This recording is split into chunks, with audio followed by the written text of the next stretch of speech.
May paalala ang airline company sa mga pasahero ukol sa mga regulasyon sa pagdadala ng power bank dahil hindi na po pwedeng ilagay ang mga ito sa overhead bins.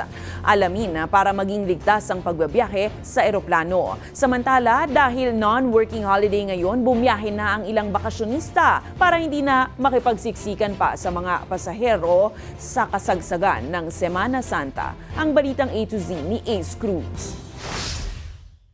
Biyaheng Dubai si Susan para magbakasyon pero bago mag-check-in sa flight, pinabalutan muna niya ng plastic ang kanyang maleta, hindi lang para iwas gasgas, kundi para hindi mabiktima ng umunoy tanimbala modus. Siyempre, imagine yung bagay mo may tanimbala or ganyan, di ba? Yun pa yung pagkakaberya mo, di ba?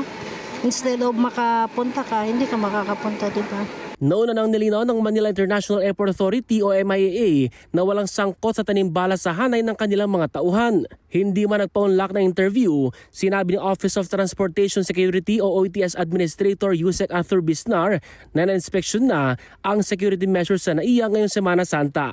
Sa tansya ng MIAA, posibleng umabot ng hanggang 155,000 ang arawang pasahero sa 3 terminals ng paliparan at inaasahan pang dadami sa susunod na linggo.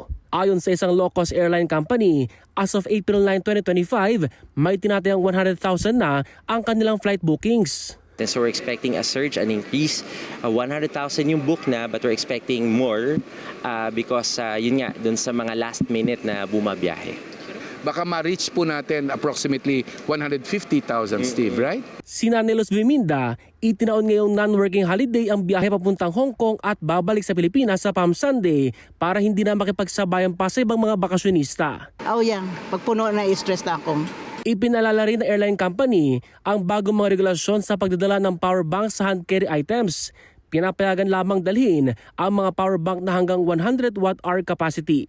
When they fly, ulitin lang po natin, ilagay po nila sa seat pocket in front of them o di kaya sa hand carry sa ilalim po ng upuan. Hindi po natin ini-encourage na ilalagay po itong power bank dun sa overhead bins. Bukas Huwebes ay inaasahang mag-inspeksyon si Transportation Secretary Vince Dizon sa NAIA at mga pantalan para siguruhing maayos ang magiging lagay ng pagbiyahe ng mga pasahero sa Semana Santa. Para sa Balitang A to Z, Ace Cruz.